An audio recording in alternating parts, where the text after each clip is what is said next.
lolúwa wa. Lórí Pastor Genesis àyànfẹ́ Ọlọ́run ọba. Ọlọ́run mi mo dúpẹ́ mo gbà ẹ́ lólúwa wa. Lórí Pastor Genesis àyànfẹ́ Ọlọ́run ọba. Ọlọ́run mi mo dúpẹ́ mo gbà ẹ́ lolúwa wa. Lórí Pastor Genesis àyànfẹ́ Ọlọ́run ọba ni. Ọlọ́run mi mo dúpẹ́ mo gbà ẹ́ lólúwa wa. Lórí Pastor Genesis àyànfẹ́ Ọlọ́run ọba. Ọkọ ṣe òun wà ní kẹ́ má pàdé olórin ọba. Orin ẹ̀mí àtẹ̀sí lọ́ fi mọ̀ wá ní gbogbo. Ọlọ́run mi mo dúpẹ́ mo gbà ẹ́ lólúwa wa. Lórí Pastor Genesis àyànfẹ́ Ọlọ́run ọba. Ẹni máa ròyìn ogun ẹ gbọ́dọ̀ kú kò lè rí sọ. Pásítọ̀ Ládélé Ògúndìpẹ̀ tí borí ogun. Ọlọ́run mi mo dúpẹ́ mo gbà ẹ́ lólúwa wa. Lórí Pastor Genesis àyànfẹ́ Ọlọ́run ọba. Irú ọ̀kan máa dán báyìí ó ti kọ́ lánàá kọjá. Ògúndìpẹ̀ Ládélé onínúure ẹ ò ní relẹ̀. Bàbá kẹ́ má ṣàìsàn kẹ́dàgbà fọwọ́ pawó. Ọlọ́run mi mo dúpẹ́ mo gbà ẹ́ lólúwa wa. Lórí Pastor Genesis àyànfẹ́ Ọlọ́run ọba. Pásítọ̀ Ògúndìpẹ̀ ní Israel. Táyé mọ̀ sí Pastor Genesis Ládélé bàbá wa. Ẹni Ọlọ́run pé kú yàtọ̀ ẹni pera rẹ̀ láyé. Bàbá mi máa jókòó mi ayọ̀ wá ló gba ìpẹ́ o. Olùdásílẹ̀ Genesis Global Church. Ọlọ́run olùgbàyè ló fàyè gba Genesis. Olùdásílẹ̀ Genesis Global Church. Ọlọ́run olùgbàyè ló fàyè gba Genesis.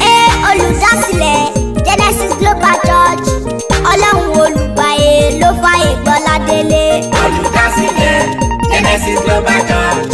Ọlọ́run olùgbàyè ló fàyè gba Genesis. Ìtumọ̀ Genesis lédè Yorùbá ń ṣáni bẹ̀rẹ̀. Ṣé mọ̀ pé Genesis ló kúkú bẹ̀rẹ̀ Báíbù? Olùdásílẹ̀ Genesis Global Church. Ọlọ́run olùgbàyè ló fàyè gba Genesis. Pastor Genesis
Genesis Global Church